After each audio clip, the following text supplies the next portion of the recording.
UNICEF France et la Fondation Visio présentent la collection Calliope.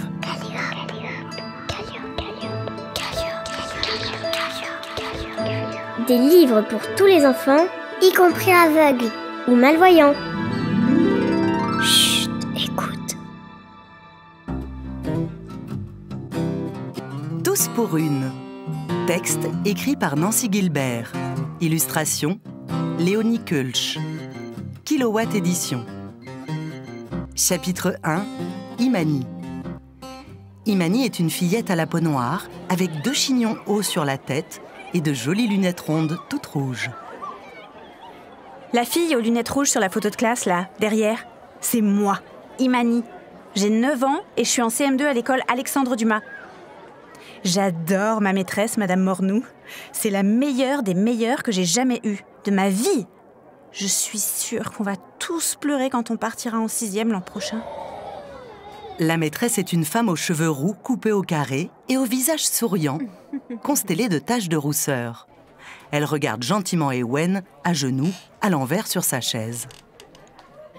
Madame Mornou ne dit jamais « Donne-moi ton cahier » ou « Si tu ne te calmes pas, tu passeras la journée chez le directeur ». Non.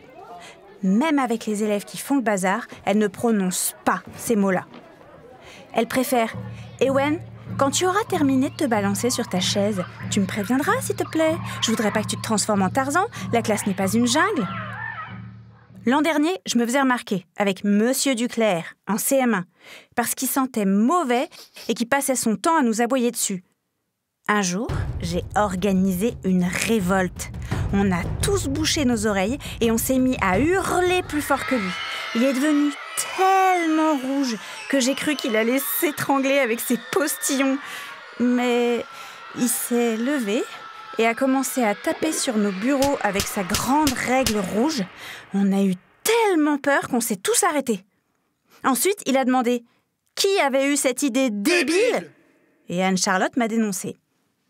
Monsieur Duclerc m'a envoyé chez le directeur, mes parents ont été convoqués et j'ai eu une énorme punition. Mais Monsieur Duclerc ne nous a plus jamais crié dessus. Depuis, dès qu'il y a un souci, c'est SOS Imani. On m'appelle pour régler les conflits et ça me fait rire. Je n'ai pas la solution à tous les problèmes quand même. Pourtant, c'est vrai que je déteste l'injustice et que je ne me laisse pas faire. Cette année, je suis sage, presque comme une image. Je n'ai pas du tout envie de décevoir Madame Mornou. Les autres élèves non plus. Enfin, je bavarde quand même un peu, mais un tout petit peu. Surtout avec mes 2 meilleurs copains, Nel et Aslan. Comme le beau lion de Narnia. Sauf qu'Aslan, il ne le sait pas qu'il est beau. Il a changé d'école parce qu'il se faisait harceler. On le traitait de gros, de barrique, de bonhomme Michelin et d'autres mots tout aussi horribles. C'est vrai qu'il n'est pas vraiment maigrichon, mais moi, ce que je remarque chez lui, ce sont ses yeux... Oh là là, comme une caresse. Et puis, il fait de la breakdance, comme moi. Et quand je le regarde danser, j'ai des papillons dans le ventre. On s'entraîne ensemble à faire le 16 et la coupole boule.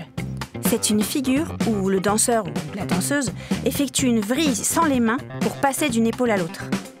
Nel ne danse pas avec nous, mais c'est notre plus fidèle public. Son rêve, c'est de jouer au foot avec Alessio, le capitaine de l'équipe qui se prend pour le chef des CM2, et ses copains. Mais pour eux, pas question d'intégrer une fille.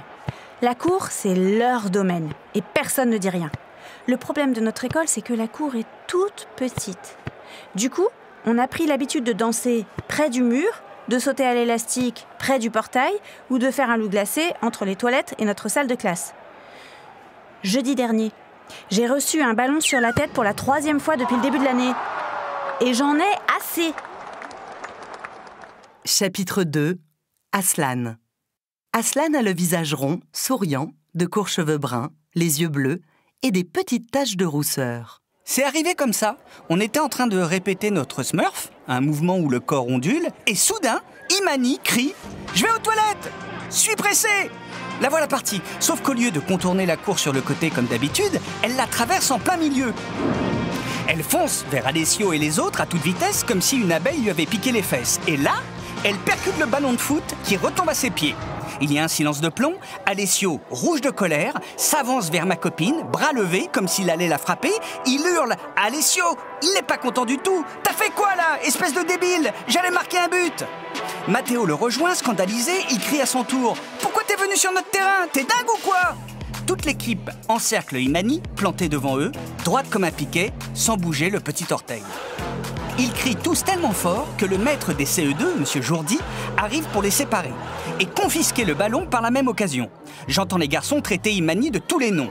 Je sens ma gorge se serrer, mes poils se hérisser. Ça me rappelle les surnoms qu'on me donnait avant. Imani sort du terrain de foot. On retourne dans notre coin de cours sans rien dire. Le visage d'Imani est tout fermé. Elle ne rit plus comme d'habitude. Et je vois bien qu'elle réfléchit parce qu'elle fronce les sourcils. Quelques jours passent, Imani n'a pas reparlé de cette histoire de ballon et de cours de récréation. Mais je la connais. Je suis sûr qu'elle n'a rien lâché et je ne me trompe pas. Ce matin, quand j'arrive dans la cour, ma copine m'attend, bras croisés, avec un petit air de conspiratrice. Elle porte un short, des baskets rouges assorties à ses lunettes et elle a séparé ses cheveux en 2 chignons sur le côté avec des pinces rouges en forme d'étoile. On dirait Princesse Leia dans Star Wars, trop craquante. Elle me fait un clin d'œil.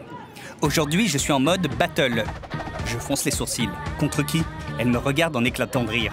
King Alessio! D'un pas décidé, elle marche vers le terrain et lorsque le ballon arrive face à elle, elle le bloque entre ses pieds, trop forte. Alessio et Matteo sont sur le point de hurler, mais Imani pointe son index vers eux. Les gars, j'ai 3 choses à vous dire. Primo, c'est pas votre terrain. La cour ici, elle est à tout le monde. Deuxio, je traverse si je veux, c'est pas une dictature, ok? Et tertio, aujourd'hui, c'est nous qui avons besoin de la place. Aslan et moi, on doit faire un battle. Une battle. Parle correctement si tu veux qu'on t'écoute, grosse nulle, ricane Titouan. Imani, le fusil du regard. Primo, on dit un battle en breakdance, monsieur l'inculte. C'est masculin. Deuxio, tu me traites pas de nulle et encore moins de grosse. Et tertio, je ne bougerai pas d'ici. Cassé, Titouan est cassé, rigolent les élèves qui s'approchent de plus en plus nombreux. Mes jambes tremblent. J'admire Imani, elle est trop forte. Je ne sais pas comment elle a réussi à garder son sang-froid. Est-ce que son cœur bat aussi fort que le mien? En tout cas, elle ne montre pas sa peur. Heureusement, Nell rejoint Imani et croise les bras, elle aussi, menton levé. Moi, je préférais me cacher dans un trou. Ça me rappelle de trop mauvais souvenirs. Dans la cour, le ton monte. « Dégagez !» crie Alessio. « Ouais, fichez le camp !» reprend Matteo. « Allez faire vos danses de naze dans un coin. Ici, on joue au foot, pas vrai, les gars? » « Non, on ne bougera pas, répète Imani imperturbable. C'est la révolution !»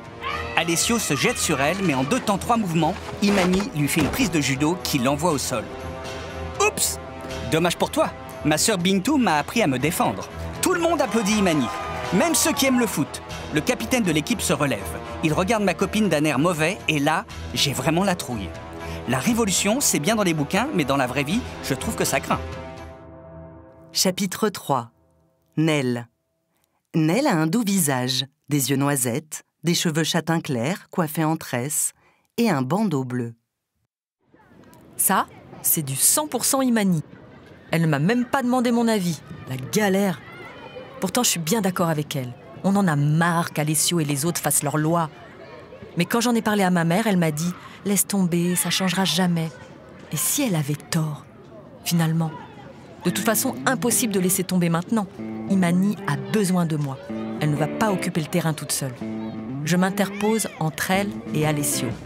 La cour ne t'appartient pas. Et le foot, c'est pas que pour vous. Moi aussi, j'adore ça. Matteo me pousse. N'importe quoi. Notre équipe, c'est sans les filles. Personne ne vaudra de toi de toute façon.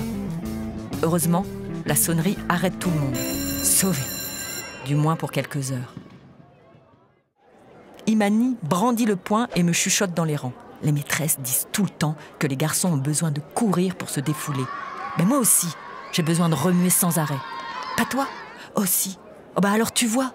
T'es pas d'accord, Aslan? Lui demande-t-elle en se retournant. Oui, c'est compliqué d'être serré dans un coin. Ce serait carrément géant de danser tous ensemble. Je hoche la tête. Je vais demander à Sophia, Victorien et Albert de nous aider. Ils en ont marre du foot, mais ils n'osent pas le dire. Imani reprend. La révolution est en marche! Le lendemain matin, on entre en classe en silence. Je glisse un regard en douce vers Alessio. Il passe un pouce sous sa gorge. Matteo et Titouan l'imitent aussitôt. Quel débile! Ils ont trop vu de séries ou quoi? Je leur ferai bien un doigt d'honneur, mais c'est interdit par le règlement de la classe, qu'on a tous signé. J'ai beaucoup de mal à me concentrer sur la dictée, puis sur le cours d'histoire. Pourtant, d'habitude, j'adore. À l'époque de Louis XIII, la garde du roi, c'était un peu comme la police, explique Madame Mornou. Comment s'appelaient ces gardes? Quelqu'un le sait? Les mousquetaires, crie Clémence. Je l'ai appris pendant mon cours d'escrime. Il y a même un livre super célèbre qui parle de leurs exploits. Les 3 mousquetaires, écrit par Alexandre Dumas. C'est pour cette raison que notre école s'appelle comme ça. Leur devise, c'était « Un pour tous, tous pour un ». Imani me regarde avec des étoiles dans les yeux. J'adore ce regard-là. « Une pour tous, tous pour une », me chuchote-t-elle. Une? Pourquoi une? Pour la cour. Elle est à tout le monde. À la cantine, on n'a jamais avalé notre repas aussi vite. On suit le plan d'Imani à la lettre. Engloutit la purée, les petits pois et le poulet grillé. En moins de 20 minutes, on se retrouve dehors. Imani, Aslan, Sophia, Clara, Victorien et moi. Albert a refusé de nous suivre. Aslan et Imani s'installent. Moi, je me place en face d'eux pour profiter du spectacle. Ils font quoi? Me demande une CP. De la breakdance. Je peux y aller aussi? Si tu veux. Observe leurs mouvements. Imani s'allonge par terre sur le côté et lève une jambe en ciseaux. Près d'elle, Aslan, tête en bas, tient en équilibre sur une main. Les petits du premier service de cantine rejoignent mes copains. Nous aussi, on veut danser! On commence par un top rock, dit Aslan. 1, 2, 3, c'est parti! Et après, je vous apprendrai le salsa step, continue Imani. Quand Alessio et les autres arrivent 10 minutes plus tard, la chorégraphie a déjà commencé. Ses yeux lancent des éclairs. Poings serrés, il fonce vers nous. Chapitre 4. Alessio. Alessio est un brun aux yeux bleus, avec une casquette à l'envers sur la tête. Il a un petit nez et l'air pas commode. Quand je suis sorti de la cantine avec Mathéo et Titouan, je n'ai pas compris. Ils font quoi ces gros nuls avec tous ces bébés derrière eux? Je hurle. Dégagez! Piouf! Celui-là, c'est un vrai perroquet, ce moque Imani. Dégagez, dégagez. Tu l'as déjà dit hier, et ça n'a servi à rien puisqu'on est encore là. Je ne comprends pas ce qu'elle veut. Mes copains me regardent. Ils comptent sur moi, je vais pas me laisser faire. Mais Imani continue à parler aux petits. Alors, on croise ses pieds, puis on les décroise à toute vitesse? Et tout d'un coup, elle me lance. Tu veux essayer un top rock? Tu rigoles ou quoi? Je vais pas faire ta danse, là, c'est trop naze. Pourquoi, t'as peur? N'importe quoi. Bah, vas-y alors. Tout le monde hurle en tapant dans ses mains. Alessio, un essai, Alessio, un essai, Imani, Aslan, Nel. Ils m'encouragent tous, sauf Mathéo et Titouan qui froncent les sourcils. Je me place entre Imani et Aslan, sans regarder mes 2 copains. Comme ça, de loin, les figures avaient l'air faciles. Mais quand j'essaie, oh là, c'est pas gagné du tout. Recommence, me dit Imani. T'as pas bien placé ton pied gauche. Et ton épaule non plus, continue Aslan. Il faut la lever un peu. Sois plus souple, mon pote. Respire. Mathéo et Titouan me jettent un regard noir et s'en vont en secouant la tête. Je voudrais bien les suivre, mais c'est impossible. Les CP et les CE1 m'entourent. Ils sont trop contents de me voir essayer. Aslan se place face à moi, Imani à côté. Elle pose sa main gauche sur mon épaule, la droite sur mon bras et le fait bouger doucement. Voilà, comme ça, c'est nickel. De loin, mes 2 copains me regardent par-dessus leur épaule en rigolant. Je dégage mon bras. Ça suffit, laissez-moi. Je rejoins mon équipe en courant. Pourtant, j'avais bien envie de continuer. La main d'Imani, quand elle me guidait, m'a donné des frissons. J'ai le cœur qui s'emballe. Du calme. Nel me rejoint. Tu t'en es bien sorti? Tu sais, je tire super bien au but. Je joue en club régional. Sans blague. Sans blague? Et Clara aussi a envie d'intégrer l'équipe d'ailleurs. Lorsque j'entre dans la classe, Mathéo me fait un croche-pied. Le traître. Je m'étale devant tout le monde. Madame Mornou me dévisage. Tu peux m'expliquer ce que tu fais, Alessio? Je suis furieux, mais je ne trahirai pas Mathéo. Imani s'en charge. Alessio a accepté de nous laisser la place dans la cour et ça n'a pas plu à Mathéo. Je ne comprends rien, soupire la maîtresse en secouant la tête. C'est quoi cette histoire de place? Je dois m'en mêler ou bien vous trouverez la solution seule comme des CM2 dégourdis? Mes 2 copains rougissent. J'attends une réponse, fait Madame Mornou. On se débrouillera, grogne Mathéo en détournant les yeux. En attendant, je suggère le chacun son tour. Ça fonctionne bien, en général. Le plus important, c'est que tous les élèves aient un endroit pour s'amuser. Je jette Un regard à Imani, qui croise les bras d'un air satisfait en faisant une drôle de grimace, ça me fait sourire. Mais Titouan hausse les épaules, vexé. Il s'approche de sa table et pousse ses affaires sur Imani au moment où elle passe. Tout lui dégringole dessus. Elle lève le doigt. Madame, Titouan veut vous montrer un pas de breakdance, le get down. Vous savez ce que ça veut dire? Descendre au sol. Toucher couler, quoi. Vous viendrez voir? Avec plaisir, promet la maîtresse avec un clin d'œil. En attendant, prenez votre cahier d'anglais.